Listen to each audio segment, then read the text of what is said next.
श्री गोपीनाथ जी महाराज की जय, श्री दाऊ जी महाराज की जय, श्रीनाथ जी बाबा की जय, श्री वल्लभाधीश की जय, गोसाई जी परम दयाल की जय, सत श्री लाल जी, सत श्री केवल राम जी महाराज की जय। बंधुओं, मैं आज आप सभी के बीच में प्रस्तुत हूँ एक नए प्रसंग, एक नए विषय के संग। हम में से कई लोगों के मन में एक संशय, एक प्रश्न बना रहता है कि भक्ति करे तो करे कैसे, भक्ति करे कैसे जाए, भक्ति का सही स्वरूप क्या है, क्या भक्ति मात्र भारी आडंबर है, क्या भक्ति भारी प्रदर्शन मात्र है। जैसा आजकल के समय में, आजकल के समाज में भक्ति के व्यापारी जन करते हैं, क्या यही भक्ति का असल व्यवहार है? तो ऐसा नहीं है बंधुओं। अगर ऐसा होता तो आजकल के ये भक्ति के व्यापारी जन ही, भक्ति व्यापारी जन ही भक्त शिरोमणि होते। कपट साधु कीन अस्काला, छल छिद्र दंभ अगट अपाला। तो फिर एक प्रश्न उठता है कि भक्ति करी कैसे जाए, क्या भक्ति करने की भी कोई गुण रीति है? तो इस विषय को आज हमें समझने के लिए एक अति विशेष भक्त शिरोमणि के भक्ति चरित्र को समझना होगा, जानना होगा। एक ऐसे भक्त शिरोमणि जो आपकी और हमारी तरह ही माया के बंधनों में फंसे हुए थे, माया के इस संसार के बंधनों में फंसे हुए थे, उलझे हुए थे, लेकिन फिर भी सुलझे हुए थे। वह भक्त शिरोमणि फिर थे कौन? तो वह कोई और नहीं, विधेयराज जनक जी थे। विधेयराज जनक जी। जानता हूं आपको आश्चर्य हुआ होगा जनक जी का नाम सुन के, क्योंकि हम में से अधिकांशिक लोगों ने श्री वाल्मीकि रामायण पढ़ी है, रामचरितमानस पढ़ी है, देखी भी है और सुनी भी है, परंतु श्री विधेयराज जनक जी के भक्ति के विषय से अवगत नहीं है। और यही आश्चर्य, यही प्रश्न, यही कौतूहल जो अभी आपके मन में उठ रहा है, यही विधेयराज जनक जी के प्रजा के मन में भी था। वह उन्हें मात्र भोगीराज समझते थे, भोगीराज मानते थे और जानते थे। और समझे भी क्यों ना, राज्य कार्य की ऐसी महान प्रवृत्ति, मिथिला नगरी जनकपुरी जैसा वैभवशाली समृद्धशाली राज्य, लक्ष्मी स्वरूपा माता सीता जैसी सुलक्षणा सुंदर सुशील पुत्री, इतना वैभव, इतनी संपत्ति, आखिर ऐसे नगर के राजा को भोगीराज समझा जाए तो इसमें क्या गलती है? और ये था आम संसार, भोगी समाज का, प्रजा का दृष्टिकोण जनक जी के प्रति। परंतु इससे बिल्कुल ही विपरीत निवृत्ति मार्ग वाले जनों अर्थात विरक्त समाज का दृष्टिकोण जनक जी के प्रति कुछ और ही था। वह उन्हें ज्ञानीराज जानते थे। और माने भी क्यों ना, बड़े बड़े ज्ञानी शिरोमणि, महर्षि, ऋषि, तपस्वी, योगी जन, जिनके आभा मंडल के सामने देवताओं का प्रभाव मंडल भी क्षीण प्रतीत होता है, जिनके ओजस्वी तेज के सामने देवताओं का तेज भी, अमरावती नगर के निवासियों का तेज भी मलिन प्रतीत होता है, जिनकी महिमा का वर्णन करने की क्षमता एक आम मानव के बुद्धि के विस्तार के परे है, जिनकी प्रभा ज्वाला के तेज के सामने यह पूरा त्रिविध विस्तार, ये त्रिलोक अलौकित हो उठते हैं। ऐसे दिव्य जीव श्री जनक जी के सामने, श्री जनक जी के पास अपने संशयों को लेके आते थे, अपने प्रश्नों को लेके आते थे, और जनक जी उन्हें अपनी ज्ञान शक्ति के बल पर संतुष्ट करके भेजते,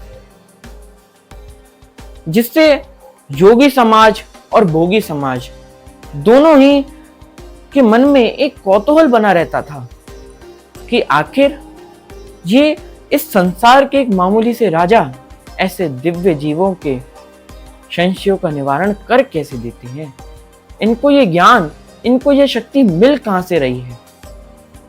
तो इस विषय में श्री कृष्ण श्रीमद् भगवद गीता जी में आज्ञा करते हैं, तेषां सतत युक्तानां भजतां प्रीति पूर्वकं ददामि बुद्धि योगं तं येन माम् उपयन्ति ते। अर्थात श्री कृष्ण कहते हैं कि जो लोग प्रेम पूर्वक निरंतर मुझे भजते हैं, मेरे भजन में ही लगे रहते हैं, मैं उन्हें अपने तक पहुंचने की, अपने आप को प्राप्त करने की दिव्य बुद्धि प्रदान करता हूं। और श्री जनक जी की प्रेम पूर्ण भक्ति की शक्ति ही थी जिससे वह ऐसे दिव्य जीवों को, ऐसी दिव्य विभूतियों के संशयों का भी निवारण कर पाते थे।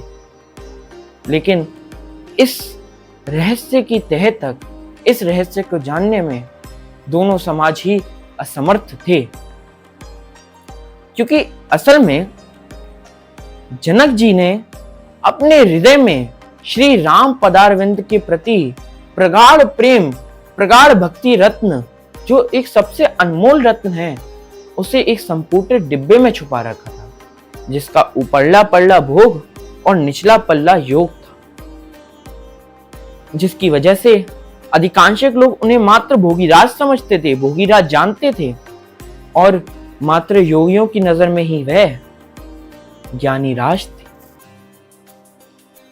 तो श्री जनक जी एक ऐसे भक्त थे जिनकी भक्ति के विषय में ना तो भोगी समाज और ना योगी समाज कोई भी नहीं जान पाया, उनकी भक्ति की तह तक कोई नहीं पहुंच पाया। तो फिर एक और प्रश्न उठता है, कौतूहल वाला प्रश्न, कि जब योगी और भोगी समाज दोनों ही उनके भक्ति के रहस्य में, भक्ति के विषय में जानने में असमर्थ थे, तो फिर आज लोकाचार में हम और आप जैसे जीवों को उनकी गुप्त भक्ति के विषय में कैसे पता?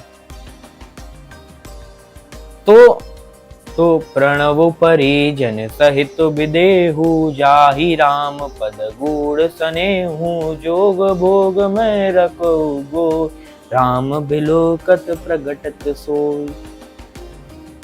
असल में बंधुओं, जब विश्वामित्र जी के संग श्री राम जी महाराज जनकपुरी मिथिला नगरी पहुंचे, तो श्री विश्वामित्र जी का स्वागत करने और उनके दर्शन करने श्री जनक जी महाराज भी वहां आए, वहां पधारे।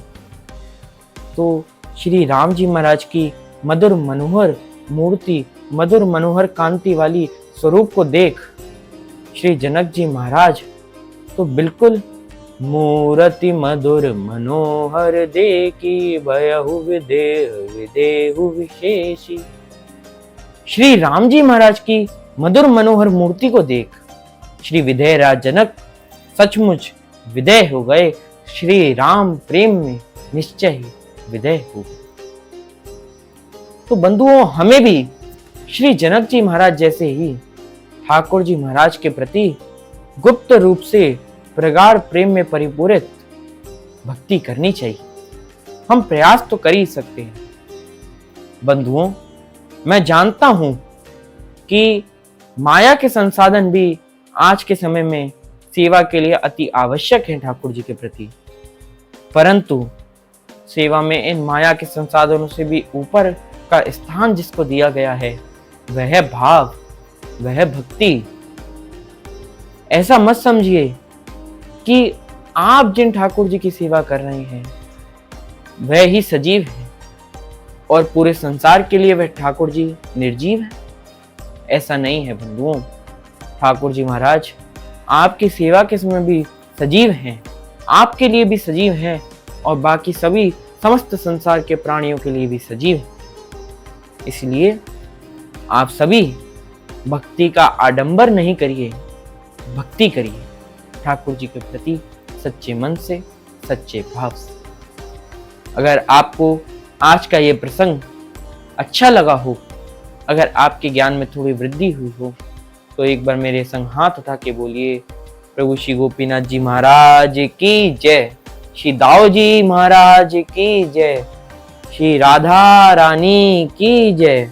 राधे राधे, राधे राधे, राधे राधे।